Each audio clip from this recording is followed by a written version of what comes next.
All right. Welcome in to the Fantasy Football Show here on Sikkim 365 Radio. Paul Catalina, Steve May, Grayson Grundhafer with us here. And Grayson joins us this week, Steve. I'm very excited about Grayson's addition to the show. That's awesome. Via Zoom in Austin. I believe he's in Austin. You're in Austin, right, Grayson? I sure am. That's where I live now, and proud to say I went undefeated this week in all my leagues. So very happy after not winning in a single league in week 1. Hush, okay, hush. Nobody likes a braggart. How many leagues are you? Steve's in 6 leagues right now that you care about, right? That's correct. 6 leagues you care about, and then others that are just academic, mostly for your research and study. Yeah. We're gonna say it that way, so it gives you more credibility. I'm in 3. Grayson, how many are you in? I'm in 6 for money. 6 for money. Okay, so we'll talk a little daily fantasy. I'm in daily fantasy, which could be up to 12, 15, whatever you want a week. But I'm in daily fantasy now because Steve got me hooked back in. And you won this week. I did. I won. Golly. I won $31. Yes, on a $5 play. Book the cruise, guys. So anyway, but before we start, and Grayson, you'll get to do this with us next week, we are brought to you by Brotherwell Brewing, who is our sponsor right down the street. Awesome. And I'm having some of the Bridge Street Vit right here. Steve, you've got the Hidden Herd, is that right? Hidden Herd, it's the Amber. There we go. Cheers. There we go. Thanks to Brotherwell. Very jealous right now, guys. Very jealous. Oh, man, that's good. Man, that's great. And thanks to Richard Carr Motors as well. And they're also our sponsor. But I couldn't drive a car into the set, and I couldn't do these two things at once. So we picked the one that was, that you can do. Good choice. Yeah, but thanks to Richard Carr, this was their brainchild, actually. Richard Goff at Richard Carr Motors said we should do a fantasy football show, and I believe here in a couple weeks he'll join us for a segment or two. He's a big fantasy football fan as well. I used to play in a league with Richard. Yeah, he's a very good fantasy football player. Yes. So we used to work out at the same gym, and sometimes we would not work out and talk about. He's always been in better shape than me, and will always probably be in better shape than me. But we used to do that. All right, so the name of the game right now, guys, in the NFL is injuries. Steve, we'll start with you. How do you overcome on your fantasy roster? What I've noticed is that it's running like wide receivers, it's kind of easier to like buoy yourself. Yeah. But if you're in a running back situation like Saquon Barkley with the Giants, whatever's going on in San Francisco, which could be a temporary situation, you know how long that's going to linger, it's kind of a mess. Yeah, and the Barkley one really hit close to home because in the main league I've had, this is our 22nd year, which you're in. I think this is your 4th or 5th year playing with us. And so during the draft, I had the 5th pick. And I knew one of the guys ahead of me was going to take Mahomes because this guy always takes a quarterback in the first round. So I was hoping, honestly, that Barkley would fall to me. And when he did, I was pleasantly surprised. So I jumped on him. And so this is the reward I get. So it hurts because that's your first round pick. You take those players to kind of carry your team, to be someone that you plug in every week that you don't have to worry about except on their bye week, and now you have to scramble. Yeah. So, Grayson, how have injuries hit you hard at all? What are your thoughts on how do you bounce back from a week like this that was, and we're going to continue to see it. It's not going to change. The offseason kind of set this up. I do a podcast with Orlando Scandrick, former Cowboys cornerback. He told me this on our first episode. He said, look, I'm telling you, I've been through this. People are going to get hurt. It's just going to happen. How do you bounce back? How do you, put some duct tape on your roster right now? Yeah, so I'm in a similar kind of situation that Steve was just talking about, just because I have Christian McCaffrey in a lot of my leagues, especially my keeper league. And the issue that I ran into is I lost him, and my other 2 running backs, I got lucky with Jonathan Taylor and then David Montgomery. But I had to go on the waiver wire this week, and I went and picked up Mike Davis, who's going to be the Panthers starting running back for the near future, probably for only 4 to 6 weeks, however long CMC is out. But I noticed a lot of guys on the waiver wire, whether it's Jerick McKinnon or Devontae Freeman was a big name this week. And so that's how you got to do it. You got to go through the waiver wire and try to spend some money on some guys to try to fill those holes. And that's what I tried to do just to get through the couple weeks without, a for sure 20 points on my roster, which is really tough. Yeah. Yeah, and honestly, what you want to happen when you have an injury like that, you want something definitive. So, like with Barkley, he's out for the rest of the year. Yeah. So you got to go in and pick up Freeman, who the Giants signed, or go for someone else. And he's a stash this week. He's not. You're not gonna. He's gonna play this week. McCaffrey. It's kind of a gray area. You don't know how long he's going to be out. So how hard do you work the waiver wire and what do you give up to get that player to replace him? Cortland Sutton. He's out for the year. Yeah, he's one of my losses. Yep. I lost Cortland Sutton. He was out the first week. He comes in. He has 3. Like, I'm pretty happy. It's in our league, which I wound up winning in that game. But he has 3 catches for 66 yards. And I'm like, okay, that's nice. Then I see Drew Lock gets hurt. And I said, okay, well, that's probably going to hurt it, for a little bit. And then right after Drew Lock gets hurt, I get a Cortland Sutton out for the game. Okay, well, that's probably the same thing. His shoulder's probably flared up. Yeah. And then it's like, no. It's a completely different thing. He's done for the year after only playing 1 game. And so, I can't, so I immediately looked and said, okay, can I get Jerry Jeudy to fill that spot? Well, no. Fortunately, in that league, I'm pretty deep in wide receivers. But at the same time, he was one of my higher draft picks, maybe my 3rd or 4th pick, and in a draft that league is really deep and really tough. Yeah. So that's something I'm not going to be able to really make up for. Like I've kind of come to the conclusion that, if I was counting on 10 points, 11 points, 12 points out of that on an average week, now I'm looking at can I get 7 points in that league? Like who can I put in each week to get a little more than half than I was expecting. Right. Yeah. So that's where I am. But injury, and it's going to keep happening. And so I have a feeling, Grayson, that we're going to go way down the waiver wire by the end of the year. There's going to be some guys that nobody picked up. Jeff Wilson Jr. might be a very valuable running back for the 49ers in 4 weeks.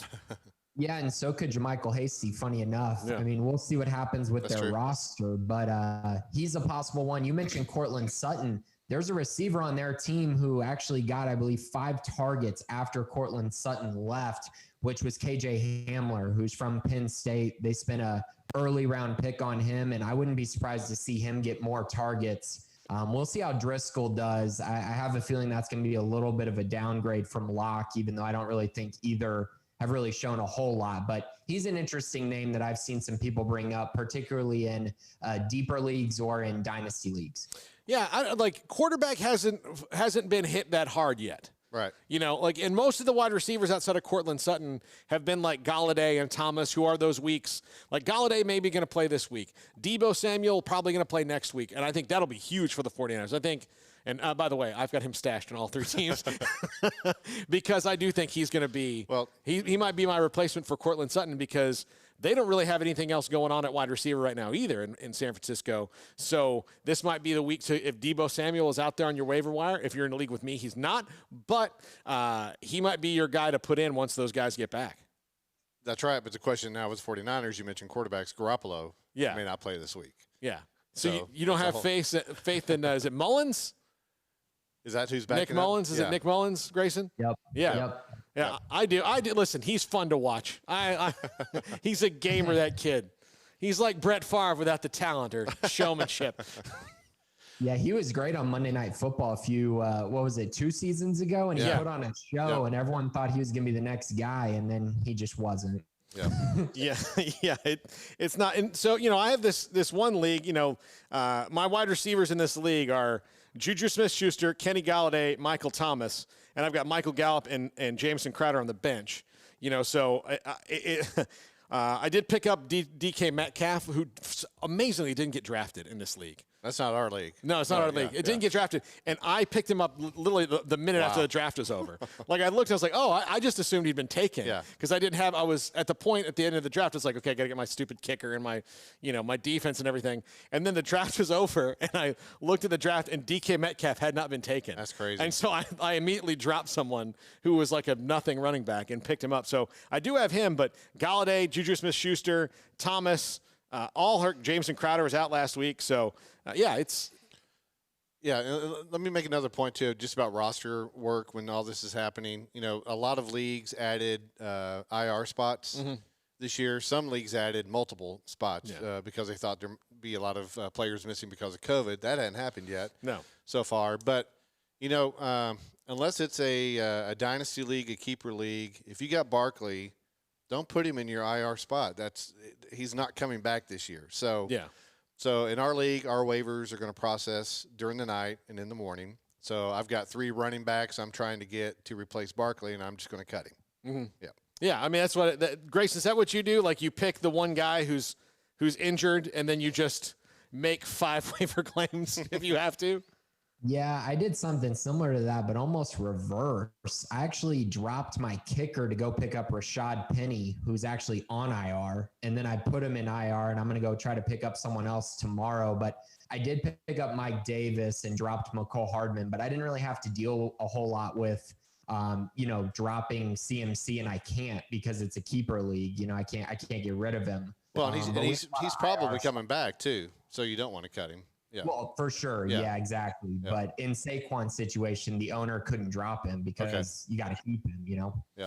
Yeah. All right. Let's been all bad news. We no Chris Godwin last week, but he's back this week. Concussion. Mike Evans had a fantastic week. It looks like Brady kind of figured things out in a week. Yeah. And now with Leonard Fournette getting in that, those are all probably strong plays all the way across the board. Brady is probably not the best QB anymore to have in a fantasy league, but he's not. If you've got him, play him. But good news around the league is I think we saw some things like, Miles Sanders came back, had a pretty good game. So there are some good things. What were some surprises for you this week, Steve? Sanders, I was very happy about. CeeDee Lamb had a really good game. Actually outperformed Michael Gallup in that game. So that was exciting to see because in just about every league I'm in, Lamb was taken. Josh Jacobs was solid again. Some concern about Drew Brees. Mm-hmm. His safety blanket, Michael Thomas, is out, but it looked like he was going to Traquan Smith, which is good. He got picked up. Not Emmanuel Sanders. Not Emmanuel Sanders. And then Jared Cook obviously put up some numbers. And then as far as tight end goes, Waller for the Raiders. I think I heard he was like 2 catches away from breaking the team record for receptions. I think he had 11 or 12 in the game. So, yeah, I mean, he's going to be one of those guys who, you get to the point where that's a must play. Yeah. I mean, or in a draft like high maybe next year, like Travis Kelce. Yeah. And, Derek Carr looked good. Yeah. Too. The Raiders are looking good. Yeah. They're 2-0. Yeah. Surprisingly enough. Grayson, any pleasant surprises for you? Yeah, a guy who I targeted in a ton of drafts coming into the year, but he's been fantastic, is Deontay Johnson. He's got 23 targets in the first 2 games in Pittsburgh. He's been phenomenal and is kind of taking over that Antonio Brown role there, which has been kind of missing. So he's been very good. Another great just kind of thing to watch. Another guy I targeted that had a terrible week 1 bounce back, David Montgomery with the Bears.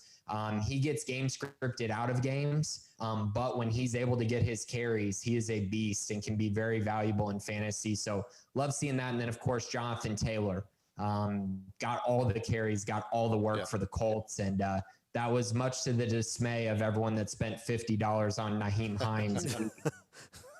Yeah, that's true. I mean, because people, you didn't know. I mean, he's sometimes with the rookie, it's like, all right, well, you're going to get your 5 carries and you're going to learn how to pass block. But until you're in there, but Jonathan Taylor, but that's Wisconsin running backs, man. I mean, like Wisconsin running backs are pretty much ready to go. Plus, they've already been run so much into the ground. You need to strike while the iron's hot because their mileage is a little bit higher than a lot of the other guys when it comes to Wisconsin running backs. But they all seem to contribute early, and that's certainly what he's done. I got to tell you, I'm still like, as bad as the Texans have been, David Johnson, 2 weeks in, I mean, he's looks like David Johnson a little bit. I mean, their offense is discombobulated because they might, I don't know who's a coach that infuriates me more to watch, either Dan Quinn or Bill O'Brien, but at least, you see David Johnson, he is the one kind of consistent thing in that Houston offense in the first couple games. Yeah, and I'll admit I overthought that going into the drafts. I saw David Johnson's name and I discounted him right off the bat. But now looking back on it, they have to play him because look what they gave up to get him. Yeah, probably the best receiver in the league. Yeah. So O'Brien is going to have to ride David Johnson to show that it was worth the trade. So like I said, I really overlooked that part of it, and I didn't get Johnson in any of the leagues I'm in. I haven't been one, and it wasn't. And guess what? It was the league that auto drafts.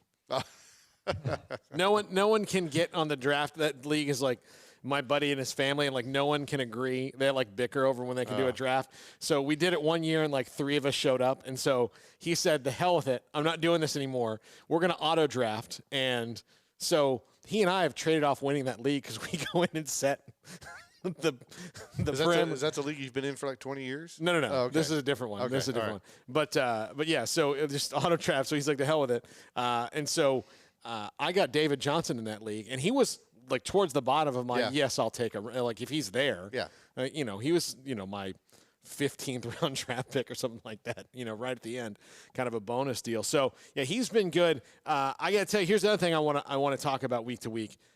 There are some now like young players. Like last year, it was Lamar Jackson. Like if Lamar Jackson was playing against you, you were like, crap. Can my quarterback match that? That's how I always look also at the lineup. Like, okay, where am I going to probably beat this person? And right now, like last year it was Lamar Jackson. It was like, well, he's going to get 3 rushing touchdowns. Like Dak this last week, if you were playing against Dak, you were probably not going to win. You're not going to win that quarterback spot. And now if you've got Kyler Murray playing against you, you're screwed. Yeah. You're not going to win. He is going to have a fantastic fantasy year. Grayson, your thoughts on Kyler Murray so far? Yeah, it's been great. And the one positive for me, anytime I play against the Kyler Murray owner in multiple of my leagues, I get points for DeAndre Hopkins. So at least I get to cancel it out somewhat, right? But Kyler's been fantastic, guys. He has been so fun to watch. And you kind of had a feeling that it was coming this year for him. And it sure has. And he would be my choice for MVP of the league if it wasn't for Russell Wilson, the way he's playing. Yeah, Russell Wilson, who faces the Cowboys this week. Yeah, that's. I think that game has the highest over-under for Vegas right now. And but yeah, Kyler Murray, going into all my drafts, he was the one I really wanted to get. Last year it was Lamar Jackson, so I'll pat myself on the back for that one. So in the 6 leagues I'm paying attention to, I got Murray in 4 of them.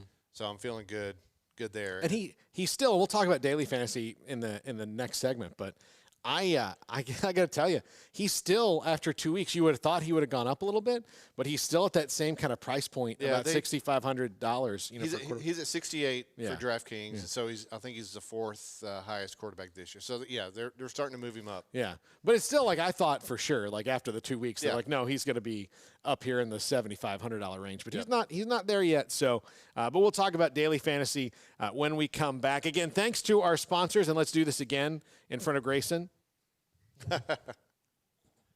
He could have a beer there with him, but not a Brotherwell beer. No, not a Brotherwell. I mean, we're gonna have some for him to take with him when he comes up to do the post game show this week here on Sikkim 365. Knock wood. Like we're playing football this weekend. I'm telling you guys, we're playing football this weekend. We've got to. It's killing all of us. And this has nothing to do with fantasy football, but Armstrong is our producer, Armstrong Sims. Grayson knows this. All of us have been planning for the last nearly month to debut the studio, and have our pre and post game shows, and then no. Okay, well, next week. And like the good thing is like things like this help us work out some of the kinks, but bottom line is let's go. Let's ride. So happy to be here. Thanks to Richard Car Motors. Thanks to Brotherwell Brewing. When we come back, we'll go over some daily fantasy plays. And Steve foolishly invited me to play in a daily fantasy league, and I won right off the bat. Mostly also with his advice. Like I went through, like while you were doing the segment last week, I just went through and like, okay, I'll do that. $31, baby. There you go. $31. Watch out, America. I'm coming for you with $31. All right, this is the Fantasy Football Show here on Sikkim 365 Radio and Sikkim365.com. Born in Waco, Brotherwell Brewing exists to serve the Central Texas community with locally crafted beer of the highest quality. They want to bring Central Texas closer to the brewing experience so everyone can enjoy well-made beer as much as they do. For 2.5 years, they've been bringing high-quality beer to Central Texas at their location on Bridge Street in East Waco. And this football season, you need to stop by on game day for curbside pickup or stop by their tent next to Sikkim 365 at Brazos Parking for your pregame refreshment. Brotherwell Brewing believes in community and bringing people together to enjoy products made in their community. So for your game day, whether it's a tailgate or at home, stop by Brotherwell Brewing for high-quality craft beer made right here in Central Texas, 400 East Bridge Street, and check them out online at brotherwell.com.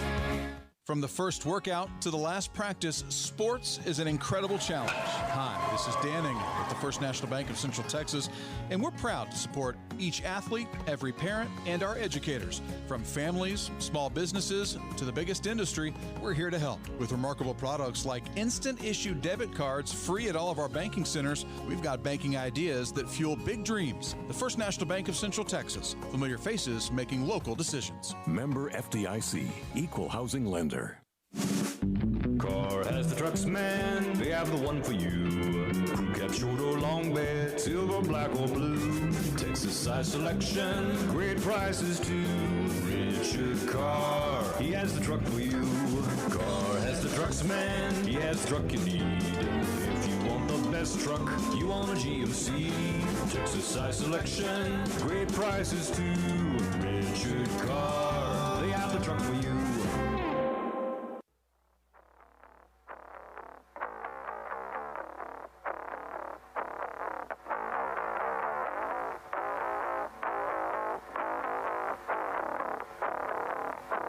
Welcome back into the Fantasy Football Show here on Sikkim 365 Radio, brought to you by our good friends at Brotherwell Brewing and Richard Carr, Buick GMC Cadillac.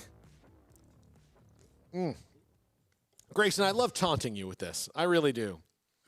I'm not enjoying it at all, guys. I'm so jealous. I need to grab like 6 of them when I come up. Hey, here's the deal. You can come up. Look, I don't know what you're doing on Wednesdays during the day, but if you want to come on up and be in studio with us, we've got a spot at the desk for you here.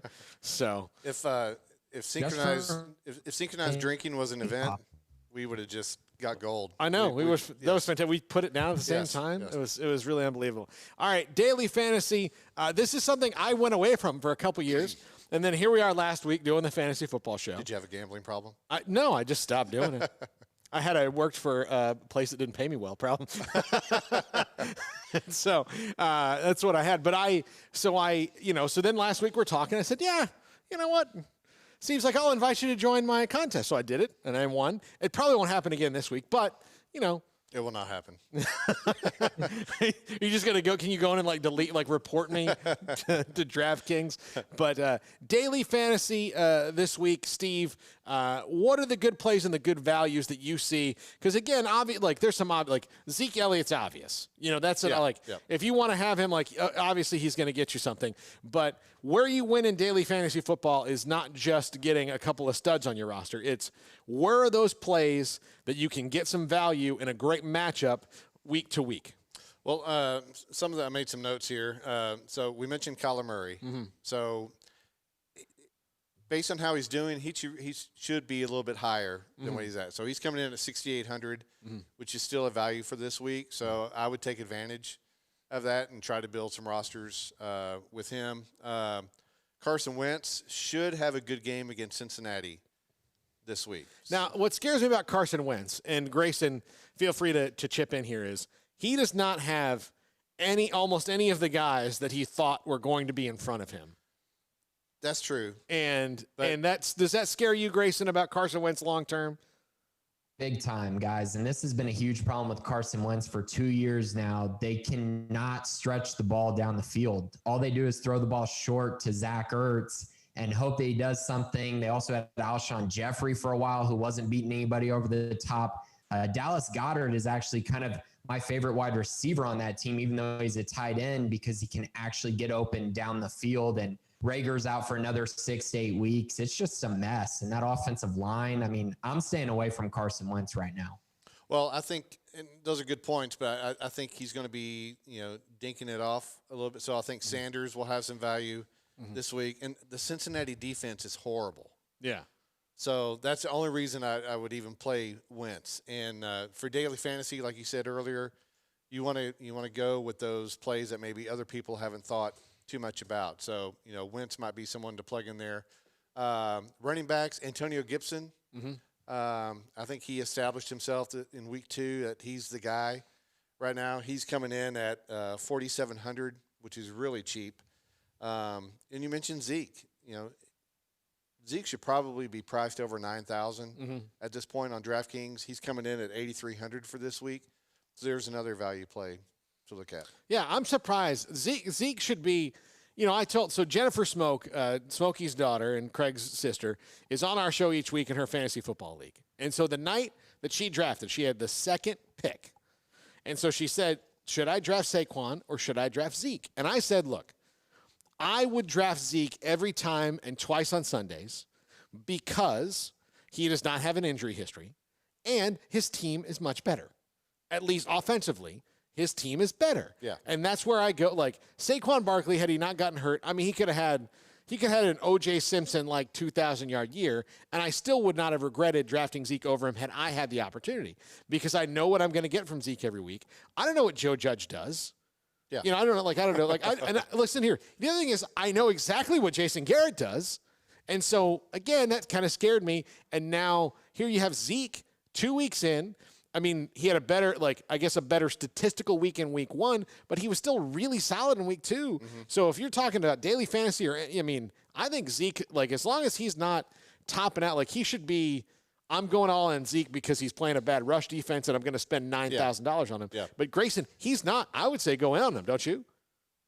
Yeah, I would. I would definitely look at that one. I would say target this game, very much like the Falcons and the Cowboys a week ago. I mean, CeeDee Lamb, just go ahead and take that to the bank. He's going to get probably 6-7 targets, and he's going to make the most of them. He's going to be open across the field. They're going to utilize him. The receivers for the Seahawks, Tyler Lockett, DK Metcalf, I would look at them as well. I just think it's going to be the complete bonanza game of the week, so I would target anyone in that matchup. Yeah, and that's another strategy for daily fantasy. They call it stacking, on your lineup. So, in this game, you may want to get, Dak and one of the receivers, but then also throw in one or two of the Seattle receivers if you can afford to build a lineup that way. And just real quick, another receiver, Grayson mentioned him earlier from Denver.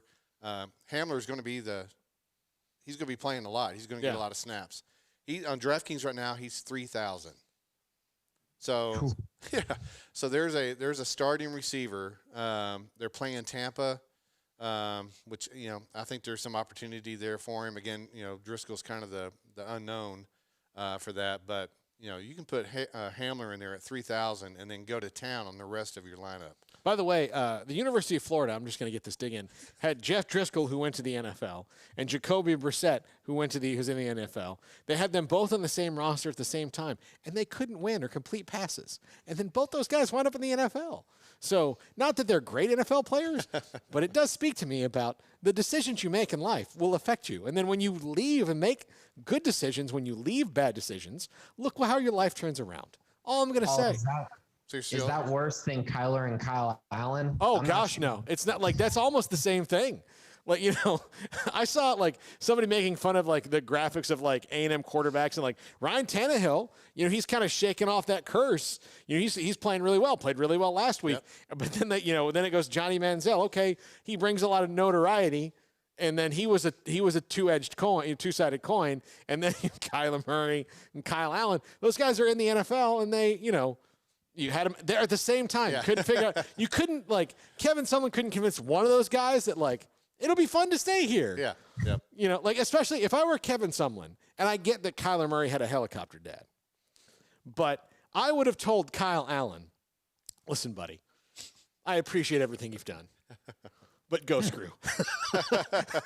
I appreciate your gumption, but Where did Allen end up at? Houston? Yeah, and he didn't even start his last year. He was, and then I like his Kyle Allen transferred first, and I thought like, okay, well that's it. I mean, Kyler Murray, Yeah. it's his there. He's there to save Kevin Sumlin's job, and then he realized like, I'm not going to save this guy's job. I'm going to go play for Lincoln Riley and win the freaking Heisman Trophy. That's what I'm going to do. So anyway, yeah, that's a non sequitur altogether, but I just thought I would get a dig in. Steve, any other values you see, like tight end defense, guys like that? Tight end, Herndon for the Jets. Their receivers are a mess right now, so Darnold has to throw it to somebody. So Herndon has some value. He's coming in at 3,400 for a tight end. That's good. Hunter Henry, who I have him on a couple of teams, he's been pretty solid so far. And I mean, I drafted him like 5 years in a row in fantasy football, and he kept getting hurt. Yeah. And so I let him go. I actually drafted the other HH this year in a couple of my leagues, Hayden Hurst. Yeah. And so far, that's so good on that one, especially this last week where he scored a touchdown without. So Henry's coming in at 4,800, which is a value there. And then for defenses, I think San Francisco against the Giants. Who knows what the Giants' offense is going to look like? We mentioned Jason Garrett, so we kind of know what it's going to look like. But no Barkley. Shepard's going to be out this week. So Slayton might be a sneaky play in daily fantasy as well. But I think the 49ers are going to destroy the Giants from a defensive standpoint. So Yeah, Grayson, what do you got? Anything sneaky there for you? Yeah, I have a couple sneaky ones, and one is actually Golden Tate with the Giants. And at the end of last year, I believe he had 4 straight double-digit games in fantasy football. And the one thing that was a common occurrence with that was no Sterling Shepard. Yeah. And Sterling Shepard is out, so I believe Golden Tate's got a chance to really have a good week. I think Ryan Tannehill versus the Minnesota Vikings is a great one to target. The Vikings defense, boy, have they fallen off. So I would target him. And also I kind of like Logan Thomas for the Washington Redskins. He's going to come in really cheap this week, and he's taking on the Browns, who just gave up a ton of fantasy points to Cincinnati, the Bengals tight ends with Sample and Uzoma. Yeah. By the way, Nick Chubb, thank God, showed up for me last week. And it looks like actually, you could play either one of those running backs for Cleveland most weeks because they're going to at least – even Kareem Hunt is probably going to get some touches. Yeah. I mean, he's probably a flex play, but even still. Yeah, if you got both those, you can definitely put Hunt in that flex spot and feel really good about. Yeah, that's what Kevin Stefanski's offense is going to be. I think Cleveland's going to be able to get you some good fantasy points, like on the offensive side of the ball. But like I like that if you're playing against Cleveland, yeah, go ahead. Like just pick the guys who are playing against Cleveland. I think it's going to be kind of a bloodbath for them most of the year on defense. Yeah. And I wonder about Baker Mayfield. Which Baker Mayfield is he? Week 1 against the Ravens? Is he week 2 where he looked really good? I watched a good chunk of that game. When he looked good, they were moving the pocket. He was rolling out, and that seems to be when he's most comfortable, when he can improvise a little bit. Beckham finally stepped up, but it was really the running game there that opened up everything else for that offense to work on. Jarvis Landry, I have him on a couple of teams. I'm getting ready to cut him. Just straight up cut him? Yeah, and just go for some value somewhere else because for me personally, he's very – done that. Grayson, is there anybody we'll get this started, Sidham. So think about this. Anybody that you're ready to, after this week, if they're not good, let's think about this, where you're ready to I'm moving on. I'm out. I have one in mind, and it's a Patriots running back, so I shouldn't have even done it anyway. But I always have high hopes because I liked watching him in college. But when we come back, we're going to start them, sit them, and players you're done with if they don't show up after week 3. This is the Fantasy Football Show, brought to you by Richard Car Motors and Brotherwell Brewing on Sikkim 365 Radio. Born in Waco, Brotherwell Brewing exists to serve the Central Texas community with locally crafted beer of the highest quality. They want to bring Central Texas closer to the brewing experience so everyone can enjoy well-made beer as much as they do. For 2.5 years, they've been bringing high-quality beer to Central Texas at their location on Bridge Street in East Waco. And this football season, you need to stop by on game day for curbside pickup or stop by their tent next to Sikkim 365 at Brazos Parking for your pregame refreshment. Brotherwell Brewing believes in community and bringing people together to enjoy products made in their community. So for your game day, whether it's a tailgate or at home, stop by Brotherwell Brewing for high-quality craft beer made right here in Central Texas, 400 East Bridge Street, and check them out online at brotherwell.com. From the first workout to the last practice, sports is an incredible and rewarding challenge. Hi, everyone. This is Dan Ingham with the First National. Member FDIC, equal housing lender. Car has the trucks, man. They have the one for you. Crew cab, short or long bed, silver, black or blue. Texas size selection, great prices too. Richard Carr, he has the truck for you. Carr has the trucks, man. He has the truck you need. If you want the best truck, you want a GMC. Texas size selection, great prices too. Richard Carr, they have the truck for you.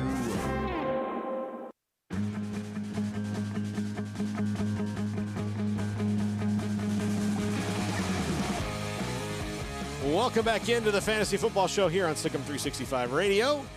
Paul Catalina, Steve May, Grayson Grunhafer, and thanks once again to Brotherwell Brewing. Right down the street from us right now on East Bridge Street. I was just there. Would have stayed if I could have, but I had to come back here and do this show with you fine gentlemen. Which one are you drinking again? I've got the Bridge Street Vit. Okay. So I think that's the only one of theirs I haven't had. you know what? Here's what I'm going to do for you, Steve. Take some home. I will. Yeah, take some home, enjoy it, and I'll give you Grayson's number. You can text him about it and tell him how much you're enjoying it while he's, Send him a selfie. while he's there having to wait, 2 full days before he can come up and get it when he's here. And we'll have plenty of it. They're going to be at our tailgate, by the way, this weekend at the Sickem 365 tailgate. Grayson will be there, so you can meet him. If you've never met Grayson, you can, if you go to our tailgate at Brazos Parking, Grayson will be there. And you can say, hello, Grayson. I heard you couldn't have beer. I'm there every year. Yeah, I'm he's every there. year. So if you haven't met him yet, you can meet Grayson. This is fortunate because for the later games I'll be able to go over there and then come over here and do our things. For the earlier games, I haven't figured that out yet. Of course, now we have a 6:30 kickoff, so we'll be over there. Brotherwell's going to be over there, so you can go get some Brotherwell yourself. So if you heard us talking about it this whole time and gone, well, dang, I want some of that. Mm-hmm. You do want some. You of should. that. It's fantastic. Yes. And it's made right here in Waco. So it's local beer made by local people who want local people to enjoy it. Yes. And obviously they want everybody who wants to buy it to enjoy it. But especially they're very 254 centric. They love being here. So and now as you can see, they're canning, which we mentioned on the last episode, and that's really the key when you can get your craft brewery place, because it starts off as a labor of love. Mm-hmm. You've been making good beer. Your buddies have been telling you, oh my God, you need to sell this. It's really good. So you open it up. Then you get to the point where you can can it and you get distribution. That's when. Especially, and here's the other thing I'm going to tell you right now. 2020 has been a crap year. It's been especially. What are you talking about? It's been an especially crap year if you happen to own a place that makes its money selling alcohol. Yes. So, and look, I'm not trying to advocate for any kind of dangerous reopening here. But what I am saying is if there is a way, like you can with Brotherwell or any other local brewery or business, go and get their beer, which you can at Brotherwell. You can call them and say, I would like a case of the Hidden Herd, or I would like some of the Bridge Street Vit, or the Act of Faith, or tell them what you want, and you can drive up and you call them and say, hey, I'm Steve, I'm here to pick up my beer, and they'll bring it out, and you can do it all without, with very little contact and get it. Or you can make an appointment, go in there, not an appointment, but call and tell them. But you can go up. I went, that was just in there. It's fine. Everything's socially distanced. It's great. Yep. So please support it. It's easy. You can get, there's many other beers you can get all the time. They're fine. They're doing okay. The big boys are doing fine. They, if they've got a big horse or something like that, they're fine. Okay. Do you see them on television? They're doing okay. Yeah. All right. So support the local people. There you go. Especially here in Waco, and especially guys like Brotherwell. David and Jacob are just fantastic guys. Okay. This week, let's go. Steve, start them and sit them, and then we'll do that with Grayson, and then we'll start with this guy's on my last leg. That's it. So for some quarterbacks for me that are should be easy plays. We mentioned them. Grayson mentioned the game. Russell Wilson and Dak Prescott. I think those are no-brainers to plug in there. I think Aaron Rodgers is going to keep his hot streak going, even with – we didn't mention Devontae Adams and the injuries. Yeah. He's another one that probably won't play. But Alan Lazard is kind of a curious play there. You might probably have to put him in. I've put him in a league that I have him in, thinking that he's going to be the one, but he's also had some trouble getting targets. Yeah. It's just – but he's going to have to go somewhere if Blue Adams isn't there. But like I mentioned on the last show, I think Rodgers is playing with a really big chip on his shoulder. He's mad at everybody. So I think he's going to keep putting up solid numbers. I would stay away from Phillip Rivers, even though they're playing the Jets. He just doesn't look good at all. Trubisky's been really hot. He's down on my rankings. They're playing Atlanta, so that might be an attractive matchup. But I just don't like Trubisky. Have you seen the viral video of the kid like imitating quarterbacks? Yes. And he like the Trubisky throw is just off into the yard in a different direction. Yeah. Running backs, Aaron Jones looked great this past week. I would keep playing him. Someone I think is going to really step up this week, and he was drafted high, Kenyon Drake. First 2 weeks he's been decent, but they're playing Detroit. Detroit's in trouble. I think that coach could get fired probably before week 6 or 7. He and Dan Quinn might get to spend some time together. So yeah. So I think Drake looks good there. I would stay away from the Buffalo running back situation right now. I don't know about Singletary or Moss. I think everybody really wanted Moss to kind of be the guy to take over, but it hasn't happened yet. So that's one of those. Do I keep them both? Do I cut one of them and pick somebody else up? And then for receivers, we mentioned the Dallas receivers earlier. I think they're all going to have a chance to do well. What are your thoughts right now on Julio Jones and Calvin Ridley? Well, Calvin Ridley's now turned into a guy who and let me throw Russell Gage in there because he's been hot on the waiver wire this week. Well, and then because they're running trick plays with him too. Yeah. So like you might get. I mean, Julio Jones is going to be like you should play Julio Jones. Yeah. Dropping a touchdown pass and only having 2 catches last week is outside the norm for him. But Calvin Ridley's turned into someone who they can throw the ball to a bunch and he's just going to make plays. So I think he's their number 1 receiver right now. That's my opinion. Right, I mean, for the first 2 weeks he is. Yeah. I don't think you go away from Julio Jones, but yeah, Calvin Ridley. I mean, I've got him in our league. I mean, he's Steve. I mean, he's been my best player in 2 weeks. So other than Aaron Rodgers in week 1, but like he's been my best player for 2 weeks, and he's their number 1 receiver right now. Grayson, what do you think about that? Yeah, that's a tough one for me, guys. I think my issue right now, and it's been Julio's issue for a long time, is touchdown catches. And Calvin Ridley's giving you the touchdown catches. And so there's your difference right there. There's so many options on Atlanta's team that if Julio's not catching touchdowns, it's really going to be hard for him to be in that top 5 category that you drafted. Yeah. Grayson, you're muted, by the way, all of a sudden. Right. There you go. So we get to do the Zoom. We got almost all the way through the show without a Zoom faux pas. We almost went all the way there. Well, at least he hasn't said, "Can you see me? Can you hear me?" I hear that multiple times every day. Yeah. No, I think, but like Calvin Ridley's been great, and like I was even kind of bummed. Like I drafted him thinking like, well, he's the second guy there, and that's worked out gloriously. Yeah. He had that fantastic touchdown against the Cowboys this week. And then you throw in Hayden Hurst now, and Austin Hooper left and went to the Browns for big money.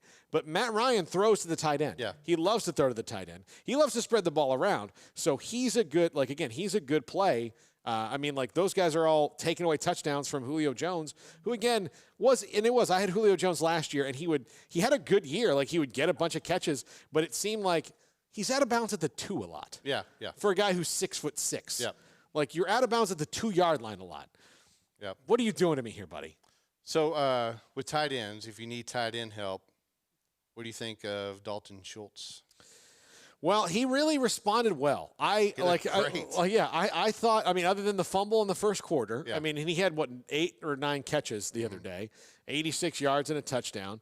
I was very much surprised because he's been the second and third tight end his entire run with the Cowboys, and then he got his opportunity, and the lights came on. He looked great, and Dak obviously felt comfortable throwing to him.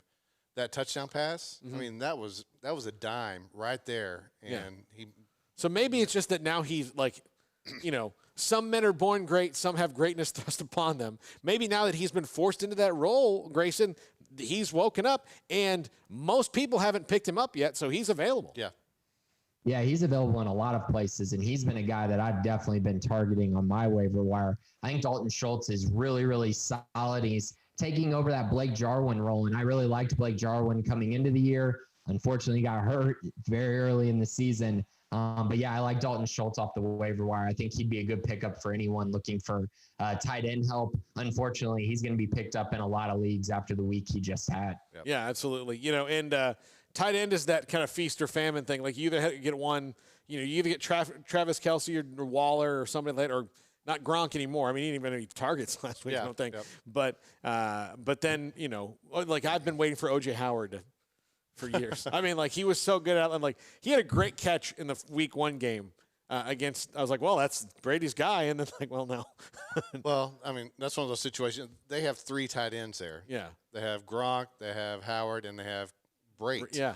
Who last year and the year before that actually put up some decent numbers. So, that's kind of a mess. I wouldn't own any of them if you can avoid it. If I had a Tampa tight end right now, I would cut them no matter who they are. And I would pick up Schultz if he's available. Absolutely. Okay. Last of the last leg guys. You can't do it anymore. You want me to start? Go ahead. Sony Michel. Like he's on my bench, and like I'm kind of in a position where I might have to keep him just because I've got like a little bit of a bye week issue and some injury things where I'm gonna have to put somebody in at running back, and there's not a whole lot of running backs you can pick up. But I keep thinking that he would be, because he's the guy with the most big play potential, in that, and so I keep waiting for him to be that guy, and he's just not. Well, Go get Damian Harris, Paul. Yeah. He'll be available after the IR this week, and I think he's going to be the RB1 and the guy to own in New England. Yeah. His was COVID related, correct? No, he got injured. He hurt his finger, though, so it shouldn't be too big of an injury. They put him on IR, though. Yeah, I think him and I think James White will still have some value. He didn't play this last week because of a family tragedy, but I have White on 2 or 3 rosters. Yep. Yeah.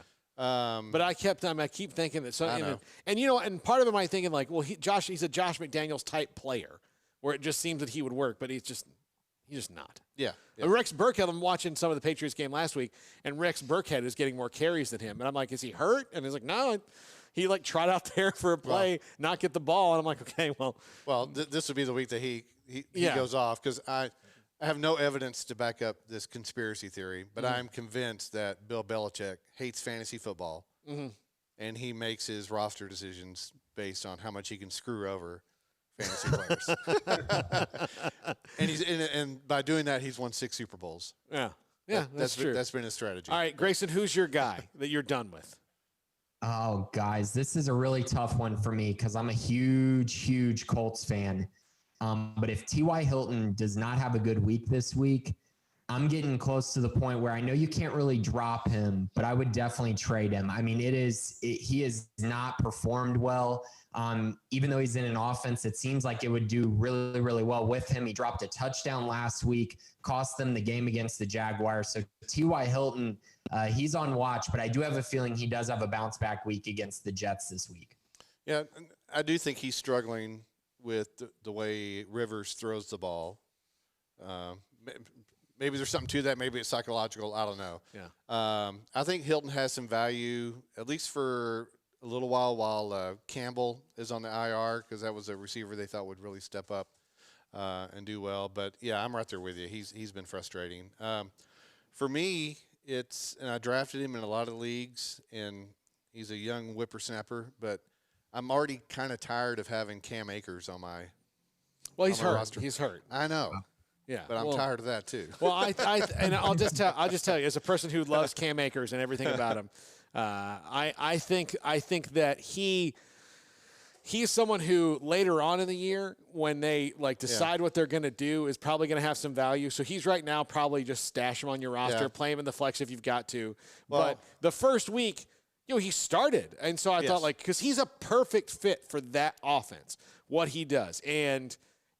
They gave him, but Malcolm Brown had the hot hand. So, because of the matchup of that defense that has nothing up the middle right now in the Cowboys. So, I think eventually he'll be a good play, but right now he should be a replacement only. Well, and I think that whole situation is just part of my frustration, because I drafted Akers, and then Brown's the one that goes off. So I picked him up in our league. So I picked up Brown in some other leagues just to have him there. Well, he gets hurt this week. So now this week they're saying Henderson is the one to own. So I'm just maybe it's not just Akers, it's just the whole LA Rams running back situation I just want to be away from. Yeah, I wish, pick a guy, ride him, and then the other, and the other thing is like Henderson and Brown are okay players, but Cam Akers has the highest ceiling. Yes. And he played behind the worst offensive line that's ever been constructed in college football, and still managed to be essentially one the best running back not named Travis Etienne in the ACC. And he was their whole offense. He was the entire offense. And there's a ridiculous, and I've said this a million times, there was some kind of ridiculous stat I saw about him on draft day, which was not hard for me to believe because I watched them all, but he was hit behind the line on 45% of his carries. And then the next closest guy was at 9%. Oh my gosh. So that's how bad it's it was him going away. And the next closest guy wasn't even somebody you would have drafted. It was just a guy, this is the running back for so-and-so state, but he was there, and so it was just unbelievable how bad that's gotten. So I think once he has, professional people who care about his wellness and safety in his in front of him, he'll be fine. I just don't think it's now. Yeah. And he's also got a guy, coach Sean McVay. Sean McVay is going to do whatever is working in that moment, regardless of what might he kind of falls into a thing where he's doing all these he's moving stuff around. So you have games where it's great. I mean, if you were a Todd Gurley owner 2 years ago, it was the same kind of way where why aren't you giving the ball to Todd Gurley? Here in the fourth quarter, you're winning the game. What's going on here? Now, part of that might have been he knew about his arthritic knee. All right, final thoughts, Grayson, on this week in fantasy football. Any last little quick advice you'd like to give anybody? Yeah, another game that I just would look at, and two guys to target just as we're kind of heading out in this one. The Chargers offense, particularly Joshua Kelly and Austin Eckler versus the Carolina defense. Target those two. If you have Kelly, play him. I think he's going to score a touchdown this week and give you some in the flex spot.